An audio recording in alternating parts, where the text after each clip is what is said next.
แนวอยู่แนวกินครบสุดพี่น้องโอ้ยบรรยากาศฟ้าหลังฝนคักอีหลีพี่น้องผมเอาเนมออกไปเป็นถ้วยเป็นบ่วงเป็นจานเป็นซามเป็นหม้อเนาะ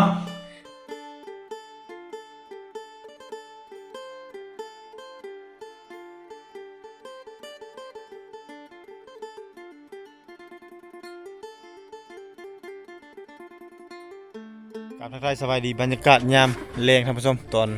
2 โมงแรงสำหรับคลิปวิดีโอนี้บรรทุกได้เดินทางออกจากเมืองนองมุ่งหน้าสู่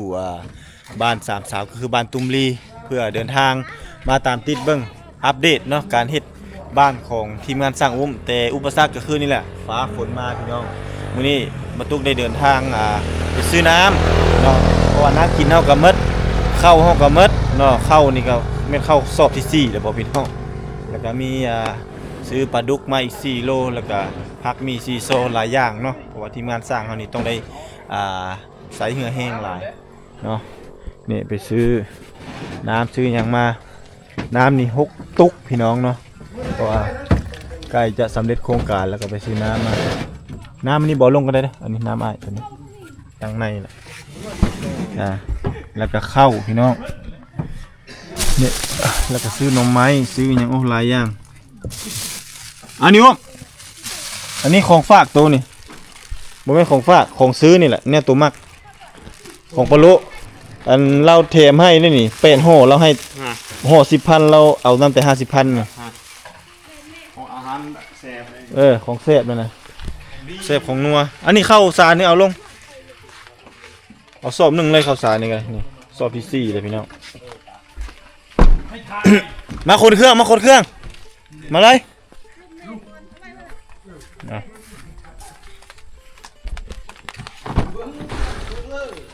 เนาะแนวอยู่แนวกินครบสุดพี่น้องมาลายแท้กว่าจะอยู่นู้นเลยเนาะฮะมาลายทุกชนะโอ้ก็เอามาลายเลยเนาะว้าวอื่นเนาะเลยครับเรือดีกว่าบ่พอได้คันบ่พอนี่โอ้อันตรายเอ้า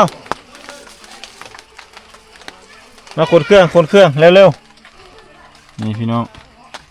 ข้าวสารอาหารแห้งเอามาพี่ข้างพี่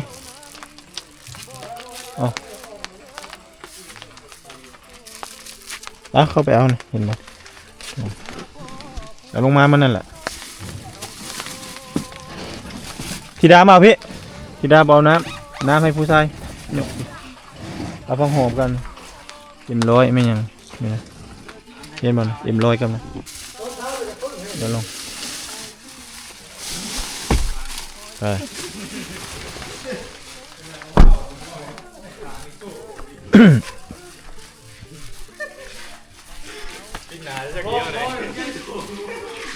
ข้าวสารเด้อข้าวสารในค่อยดึงออกมาอยู่ในโอ้มาหกกับฝนตกเลยฮะ6 ตุกดึงทอดออกมาได้ปะอยู่ในบริเวณยังเล่มมือนี้เนาะโอ้ยได้ทางหลังบ่โอ้เห็นนนครัวห้องครัวเนาะฝนตกเป็นบ่ฝนตกตลอดเลยพี่น้องเลยเฮ็ดอย่างกะยะโบกเหมือนบ่บ่ได้โบกเลยตกมันมือโอ้โดนพุ่นอ่ะอัดฝาท้ายขึ้นเลยเอาฝาท้ายอัดขึ้นเลยพอไปไงหุ่นแกมอะไรอัดประตูบ่จำมื้อนี้ข้างเลยวะแก้วตาอัดประตูหลังง่ายเลยนะประตูบ่จำนะนี่ประตูนี่ประตูข้างนี่ประตูข้างอัดเข้ามันบ่จำน้ำกันน่ะเอาลงเอาไว้นั่นแหละบรรยากาศมืดฟ้าครึ้มฝนทีมงานสร้างมาแต่เมื่อคืนนี่เลยฝนตกนี่เนาะทีมงานเฮานอนเปียกบ่นประตูนอนเปียกมันแล้วบ่เดี๋ยวนี้เปียกมันเฮ็ดได้สิมีบ่นอนซะมื้อแลงบ่นั่นผ้าปูบ่ได้เปียกติเปียกตัวผ้าปูก็เปียกพี่นอนได้ให้เปียกโอ้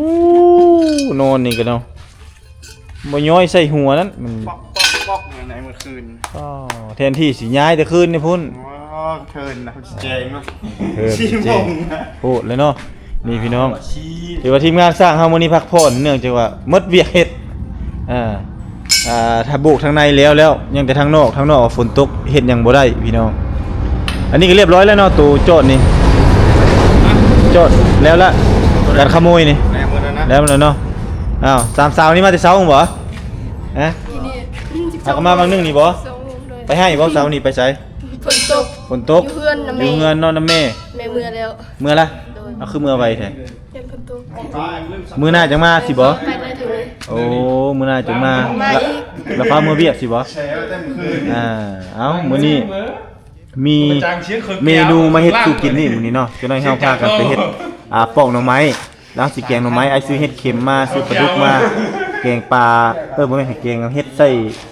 มีเฮ็ดเข็มพร้อมเนาะผสมใส่ในนั้นมื้อนี้สิแกงหน่อไม้สูตรแบบในเมืองได้มื้อนี้เลยเดี๋ยวต้องให้ผู้ใดผู้หนึงเข้าไปเอาอันนั้นไปเอาอีหยังวะ ปลาขะแยงไปกับไผก็ได้นี่ไปกับสร้างตาก็ได้สร้างเสียงก็ได้มันจังขับไวให้พาสร้างตาไปเอาโอ้ทรงสร้างตาคักเนาะ ปลม ไปเอาเดี๋ยวนี้เลยแหละจะได้ฝนตกไปเอาแป๊บนึงไปกับวัฒนาบ่ไปกับไผ พัฒนาทิดาได้ ให้ธิดาไปโปกหน่อไม้เนาะ โดยมันเกี่ยวตาปอนนี่เชิง แล้วแต่ปรับไผก็ได้เราเข้าไปเอาผักสะเงงเพราะว่าผักสะเงงสำคัญเด้มันต้องมีกลิ่นหอมมันจังแซ่บเนาะมาเบิ่งบรรยากาศทางด้านในพี่น้องมื้อแรกนี่สิขอมานอนทางด้านในเนาะเพราะว่าฝนตกเมื่อคืนนี้เนาะแล้วพี่น้องสำเร็จเสร็จสิ้นแล้วเด้อนี่เด้อนี่ธิดาสามสาวเข้ามานี่ดูนี่โอ้เพิ่นทาสีนี่คักเนาะสีจังซี่เลย คักเนาะแน่นบ่แน่นคักบ่บัดนี้เอายูออกบ่รู้ตัวนะยูออกบ่รู้ฝาตัวนะจุ่มหัวแพงกันแพง คักเนาะการขโมยเนาะบัดนี้เนาะได้เรื่องบ่ ได้เรือ ได้เรื่องเนาะจากองค์ประเทศถือว่าสะดวกสบายเนาะบ้านนี้แน่นเด้นี่เพิ่นโจทย์ แมนแพงสับเลยดีกว่า เอาแล้วลุนอันนี้เขาเจอมาการขโมยเนาะถ้าสมมุติว่าขโมยมางัดมาแงะเฮาก็ฮู้เมื่อก่อนแบบนี้แม่นล่ะว่าบ่แม่นได้ว่าเขางัดบ่ได้เลยเขางัดได้เด้แต่ความหมายก็คือแบบว่าก็เขาสิงัดได้เฮาก็ฮู้เมื่อเนาะโอ้ยบรรยากาศฟ้าหลังฝนคักอีหลีพี่น้องผมเอาแนมออกไปธรรมชาติสวยงามๆเลยพี่น้องพุ่นน่ะบรรยากาศดีเลยป่าไม้เขียวงามพี่น้องคักเนาะห้องนี้เนาะสุดยอดเลยเนาะมีโซฟามาปูเนี่ยคักมันบ่น่ะเป็นคุณหนูแล้วมีโซฟาเนาะเห็นบ่ในคอมเมนต์เขาได้เขาอ่านอยู่บ่เขาว่าต่อไปคันสามสาวได้ขึ้นเฮือนใหม่ก็เอิ้นเจ๊แล้วเขาว่าเจ๊ธิดา กันนั่นโดนสิ เขาไปเบิ่งในคอมเมนต์นะมีเด้เขาจะคอมเมนต์เนาะว่าต่อไปสิได้กลายเป็นเจ๊แล้วท่านมาเบิ่งห้องนี้มื้อนี้ ห้องนี้ได้สวยงามเลยเนาะสวยงามทีเดียวเลยโอ้เนาะมื้อเรียงสิได้ขอนอนห้องสองสาวกันเด้อ บ่ได้ บ่ห้องใดก็ห้องนึงแล้วเฮาสินอนกับสร้างองค์ตึงคักเนาะได้เรื่องพี่น้องนี่อันนี้อ้ายยังสิไปอยู่อ้ายยังสิไปตาโอยอยู่เบิ่งบ่มื้อนี้บ่ได้ไปแล้วสิไปซื้อยาแนวซื้ออันนั้นมาทายตัวที่มันเก็บละเอียดเนาะยาแนวยังบ่ได้เก็บละเอียดซั่นเพราะว่าอยู่เมืองนอกบ่มียาแนวเพราะว่าเขาเจ้าบ่ได้ขายกะโลบ่ได้ขายอันนี้ปูพื้นต้องได้ไปซื้ออยู่ตาโอยบ่กับบ้านดงตาโอยใกล้กว่าเฮาต้องไปตาโอยเนาะไปซื้อยาแนวแล้วก็สิไปซื้อโอ้หลายอย่างเนาะผมบ่สิไปซื้อหยังแน่มาพี่อันโอ้โหบ่สิบอกอยู่นี่ประมาณนี้โอ้โอเคอยู่ประมาณนี้แหละโอ้เนาะมันบ่อยากเห็นหุ่งปานใด อยู่ทางใน ทางในทางพี่เนาะทางพี่ซะนี่คือจะเห็นหุ่งกว่านี่โอเคนี่พากันนั่งลิ้นอยู่นี่ก็ได้นั่งลงก็ได้นั่งพักเพียบนั่งตะหมดตบขาเกิดไปไว้พี่ก็ได้โอเคเก่งตามฟ้าบ่มีเพื่อนเดี๋ยวสิบอกว่า มีหยังแน่เนาะคือว่าตามที่พ่อเฒ่าเพิ่นเว้าเนาะถ้าสมมุติเฮือนแล้วเพิ่นว่าอยากเฮ็ดแบบว่ากินข้าวสามัคคีเพิ่นว่าเนาะ โดย ผูกคอต่อแขนน้องนุ่งธรรมดา โดย แต่ว่ายังบ่ทันได้ขึ้นเพิ่นว่าได้ โดย เพิ่นต้องรอท่ามือดีมือจบมืองามมือที่ว่าเพิ่นแล้วจากเวียกจากงานจากทางฝากเซ่บอกเพิ่นว่าจักให้จักสวนบ่รู้ว่าใดบ่จักนำเพิ่นว่าหั่นน่ะแล้วจังขึ้นเพิ่นว่าแต่ตัวนี้สิเฮ็ดตอบแทนอ้ายแล้วก็ทีมงานสร้างแล้วก็มัดเขียนถ้าเจ้าสามพี่น้องเนาะแล้วก็ มืองานยามดีเฮาจังได้ขึ้นเฮือนขึ้นศาลเพิ่นว่าซั่นเนาะเพิ่นลมนำหั่นนะเพิ่นว่าในนั้นที่เพิ่นเมือนำอ้ายที่เมืองน้องเนาะอันนี้ก็ยังบ่โดนเด้นี่เนาะก็คันฝนฟ้าฝนบ่ตกนี่ก็ถือว่าบ่เกินมื้ออื่นมื้อฮื้อนี่ก็ถือว่าอยากสำเร็จเลยเด้เนาะไวเด้เนาะก็จักไวบ่ไวก็คือเห็นนำกันนั่นแหละไวบ่แหละ ไว ไวเนาะและวันนี้เนาะคือ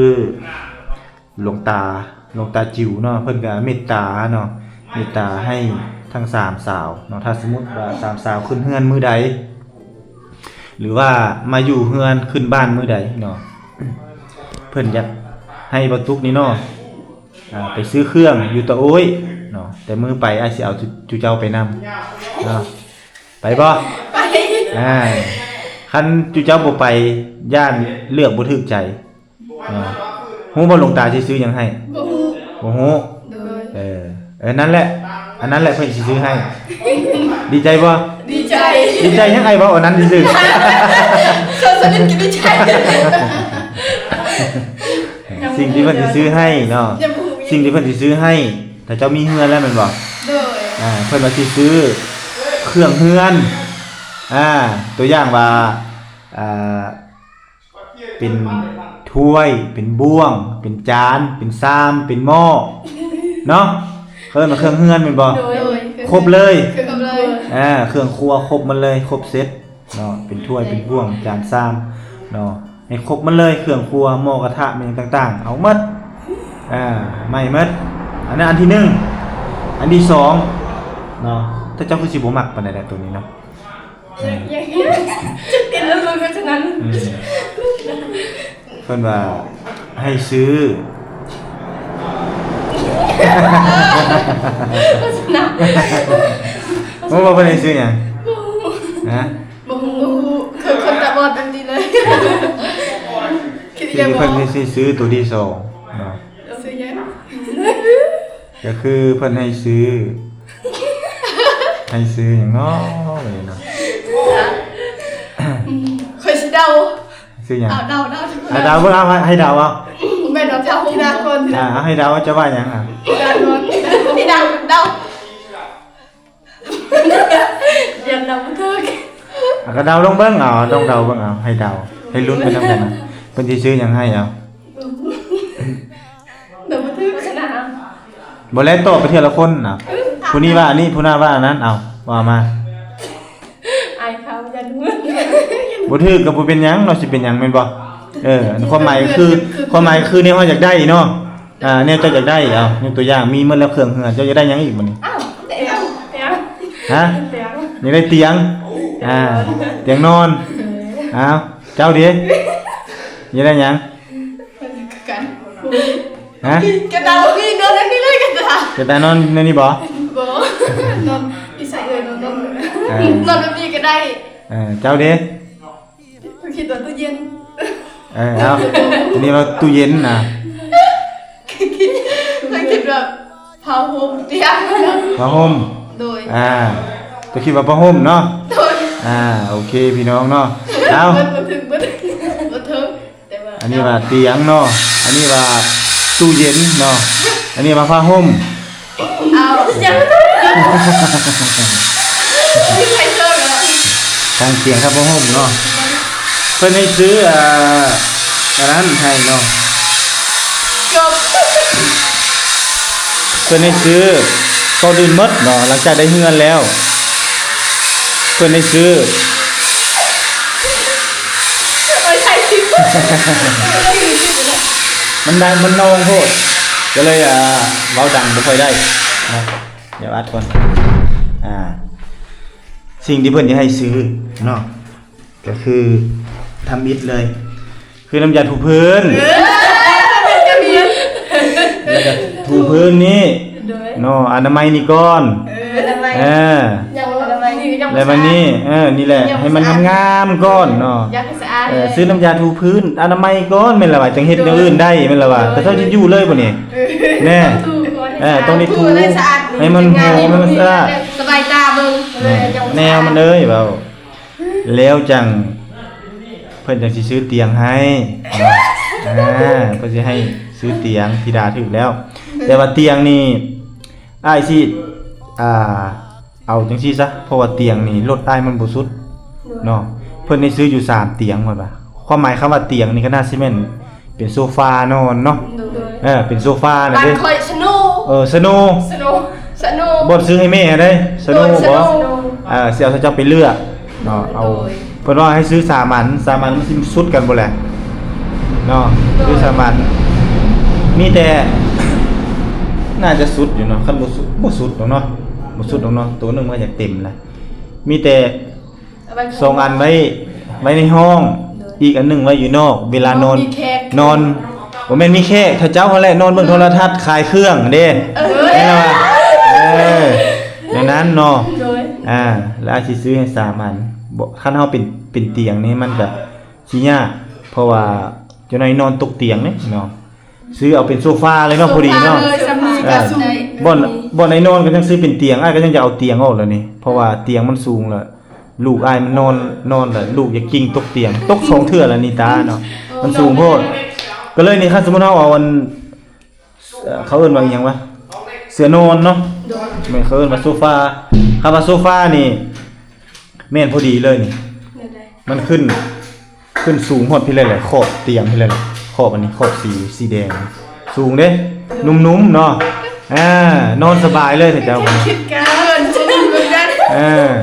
เพื่อนกันอยู่ห้องนอนห้องกันยศแค่เพลงสำนียอดนึงเนาะ นอนจนนะเต็มหมดเลย3คนแม่นบ่นั่นแหละบัดนี้แห้งคัก อยู่ดี กระตุนก็มาเรียนเลยทางหัวนอนน่ะ โอ้ยนี่ขึ้นเริ่มเลยขึ้นเพื่อน ให้งามแม่นล่ะว่ะกระตุนที่เจ้ามีมันเลยเด้ FC ซื้อให้น่ะโอ้ย ตอนนั้นตุนยังอะตุนบ่ได้เอาไปเพิ่มเอาไปอยู่เทิงกันเพราะว่า3เต็มนอนแล้ว นั่นแหละนี่แหละเพิ่นจัดเต็มให้เจ้าเลยเครื่องครัวก็มีครบเพิ่นจะให้ซื้อเครื่องครัวเนาะอาสิพาไปเลือกเนาะแล้วก็ซื้อเสื้อนอนเนาะเฮาต้องเบิ่งกำหนดว่าเสื้อนอนเฮาสิใส่ได้จักเครือ3เครือมันสิหมดบ่คือสิหมดอยู่ถ้าเฮาโยงๆมันขึ้นเลยแต่เฮาต้องไปมื้อฝนบ่ตกเด้ถ้ามื้อฝนตกยันมันเปียกเนาะมันมียางอยู่เนาะยันมันขาดมันหยังยันมันเปียกแม่นบ่จะได้บ่งามแม่เนาะจะได้ดีใจบ่ดีใจกูคิดว่าผ่านมาสิได้ทั้งเครื่องทั้งอะไรอย่างเงี้ยได้ทุกอย่างนับบ่ได้ทุกอย่างเลยเครื่องนับบ่ได้เลยนับบ่เกินอันนี้ก็คือเพิ่นตั้งใจเนาะคิดเบิ่งหลวงตาเพิ่นความตั้งใจใส่ให้เจ้าเนาะเพิ่นมีจิตใจเมตตาก็ย้อนฮักเพลงให้เจ้าคือลูกคือหลานเนาะสิ่งอื่นแล้วบ่มีเนาะคิดใส่อีตนความดุความมั่นขยันเพียรเนาะแต่เจ้ากำพร้าพ่อฉะนั้นต้องฟังความเนาะบอกได้ใส่ฟังถ้าเจ้าบอกได้ใส่ฟังเนาะอายบอกเฮ็ดหยังก็เฮ็ดถ่ายคลิปการแสดงออกมานั่นนี่ก็สิมีคนฮักคนแพงถ้าเจ้าก็สิอนาคตเบื้องหน้าถ้าเจ้าก็สิเป็นความหมายคือถ้าเจ้าสิสนุกถ้าเจ้าสิบ่ทุกข์คือทุกมื้อนี้เนาะตั้งใจเฮ็ดเวียกเนาะตั้งใจเฮ็ดเวียกเฮ็ดงานตั้งใจถ่ายคลิปได้ต่อไปเนาะถ้ามีสัญญาณอ้ายสิสอนให้เจ้าเรียนถ่ายคลิปเนาะให้เจ้าเฮ็ดคลิปเข้าใจเปิดช่องเป็นช่องตัวเองเนาะต่อไปถ้าเจ้าจึงจะมีรายได้เข้าใจมีรายได้เป็นของตัวเองเด้ตั้งช่องใดช่องหนึ่งขึ้นมาก่อนเนาะตั้งชื่อใช่ป่ะช่อง3ใบเท่าเนาะแห่งเมืองตะโอยสิก็ได้เนาะแล้วก็อาชีพาสอนเฮ็ดคลิปอัพคลิปถ้าจะก็ไปอัพอยู่บนมีสัญญาณเนาะขี่รถจักรไปอัพอาชีสอนวิธีตัดต่อให้แต่อันนี้ไว้ให้เป็นเรื่องอนาคตพูดแหละเอาเรื่องนี้ก่อนหลังจากที่เลวเงินเลวซานเข้าที่เข้าทางหมดทุกอย่างพูดแหละเนาะหลังจากที่ผูกคอต่อแขนหรือว่าเลี้ยงส่งเนาะ สร้างฮักสร้างเพลงกันกับทีมงานสร้างแล้วก็ไอ้น้องป้องปายแต่เจ้าหมดเวียกหมดเฮือนประสานอายหมอบเฮือนหมอบซานพูดเรียบร้อย แล้วเฮาจึงร่วมกัน โดย เรื่องเฮ็ด YouTube เรื่องหยังต่างๆในอนาคตเนาะ โดย บ่แม่นสิได้เฮือนแล้วบ่เฮ็ดหยังเลยบ่ได้เนาะต้องมี ต้องเฮ็ด ขายเครื่องนํเนาะเฮ็ด YouTube ก็พอเฮ็ด YouTube ก็เฮ็ด YouTube ไปนํเนาะ โดย อ้าว เสียอยากเสียเลิกอาชีพเก่าเฮา นี่แหละเสียหญ้าเสียค่าโอ้เฮงเฮ็ดโตแล้วก็สำคัญต้องคือไอ้เว้าธิดาต้องสอนให้น้องสาวทั้งสองคนนี้ต่ำสิ้นต่ำเพให้มันได้ให้มันเป็น ได้อยู่ตำสิน ให้ได้ให้เป็นแล้วก็อ้ายสิมาถ่ายคลิปแล้วก็โปรโมทให้แต่เจ้าขายเพราะถ้ามีคนซื้อเขาก็ฝากไปขายเขาจะโอนเงินมากับฝากส่งคนส่งไปให้เขาเจ้าเนาะอันหนึ่งอันสองก็คือต้องมีอันต่ำคนละอันคนละอันในอนาคตเบื้องหน้าคันอายมาก็ต้องแบบสามสาวต่ำเรียนกันเลยแห้งคักแม่นบ่ โดย กล้องก็2หน่วยไอ้ถือให้ ฟาดมา ต้องเรียนเนาะ โนสำนีได้ก็ใหญ่ สำน้อยต้อง ได้ น้อยแล้วได้เนาะใหญ่แล้วบ่ได้กะเฮียนก็เฮียนจากน้อยไปหาหลายเนาะจากน้อยไปหาใหญ่ก็คือเฮาเฮียนยกตัวอย่างว่าเฮ็ดน้อยได้เฮาก็เฮ็ดเทเอา โดย ถ้าเอาเฮ็ดแล้วถ้าเอาเฮ็ดใหญ่ขึ้นแล้วก็เป็นกลายเป็นสิ้นกลายเป็นเสื้อเด้เป็นบ่ โดยเชื่อก็ได้ บ่มีไผโชคดีซ้ำเจ้าแล้วสามสาว สามสาวที่โชคดีที่สุดเนาะมีทุกสิ่งมีทุกอย่างได้เงินก็ถือว่าอ้ายก็ยังว่าบุญแล้วก็ยังว่าวาสนาบ่ธรรมดาและนอนพื้นก็ยังนอนได้วันนี้เพิ่นมีเสื้อมีหยังเข้ามาอีกเนาะมีโซฟาแม่นบ่ ต้องตายแล้ว ดีสุดแล้วเนาะเอ้า ถ้าตายแล้วสิได้ ถ้าว่าจังซั่นก็เนาะคือที่ยายเว้ามานี่เนาะที่หลวงตาเพิ่นเซอร์ไพรส์น้องๆนี่อยากซื้อเครื่องซื้อของให้แต่ถ้าเจ้าทั้ง3ไอ้น้องนี่เนาะเพิ่นซื้อเครื่องของให้นี่ถ้าเจ้ายังมีหยังอยากบอกทางหลวงตาเนี่ยผู้ใหญ่ใจบุญที่เพิ่นมอบทุกสิ่งทุกอย่างให้เจ้ามีหยังบอกเพิ่นก็บอกเลยขอขอบคุณหลวงตาจือในไลเดอร์ที่เมตตานำเราสามคนที่สร้างบ้านซื้อครบทุกอย่างแค่เครื่องครัวเครื่องใส่ซอยเนาะโดยแล้วก็เสื้อที่ล่าสุดอีกเนาะล่าสุดนี่จะให้ซื้อเครื่องครัวแล้วก็ยังเตียงนอนโซฟานุ่มๆเนาะขอบคุณที่ละลายเด้อขอบคุณที่ละลายเด้อมีปาจีขอให้เราได้ยินได้ทำได้ยินได้ทำได้ทำ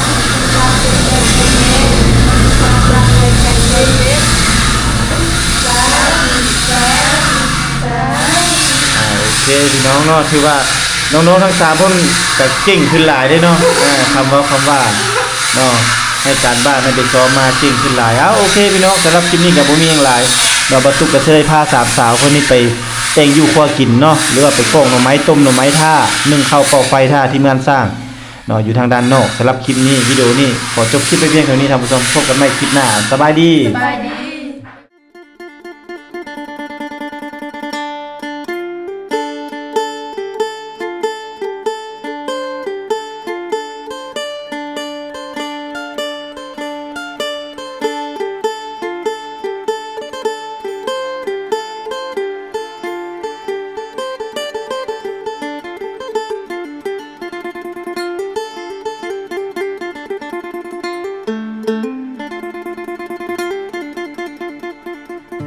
ไอหอบความช้ำมาเซละนองหลายปีหม่นหมองจากสาวไทยเศร้าใจรำพันถ้านับเป็นเหตุเฮ็ดให้เฮาต้องพลาดจากกัน ด้วยพ่อแม่เจ้านั้นบอกบ่เอาลูกเคยคนจนมาพ่อผู้สาวชนเผ่าตะโอยเจ้าเอิ้นจะโดยง่อยเด้อชื่นใจเหลือล้นเธอชื่อธิดาสาวชนเผ่าตะโอยหน้ามนหอยิ้มจิ้มใจอ้ายล้นเหมือนนิมนต์มาจนละเมอฝ สาวเซละนองบ่าวไทยสองใจพันผูกความเจ็บกลายเป็นความสุขหากันแต่วันแรกเจอสาวเผ่าตะโอยชื่อธิดาอายหาเจ้าเด้อขอบใจหลายเด้อคนดีที่หาพักอายขอฝากชีวิตไว้เซละนอทุกความหม่นหมองฝากเธอช่วยเป็นยาใจขอบคุณความเจ็บที่นำพามาพบสามใบจากนี้ทั้งชีวิตอายมอบให้เจ้าสาวงามตะโอ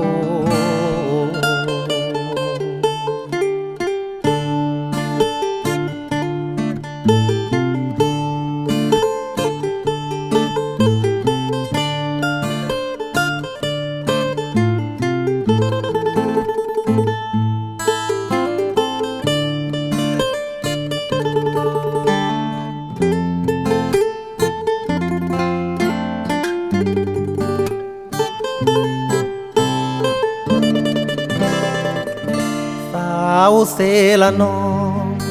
บ่าวไทยสองใจพันผูกความเจ็บกลายเป็นความสุขหากันแต่วันแรกเจอสาวเผ่าตะโอยชื่อธิดาอายหาเจ้าเด้อขอบใจหลายเด้อคนดีที่หาพักอายขอฝากชีวิตไว้เซละนอทุกความหม่นหมองฝากเธอช่วยเป็นยาใจขอบคุณความเจ็บที่นำพามาพบสามใบจากนี้ทั้งชีวิตอายมอบให้เจ้าสาว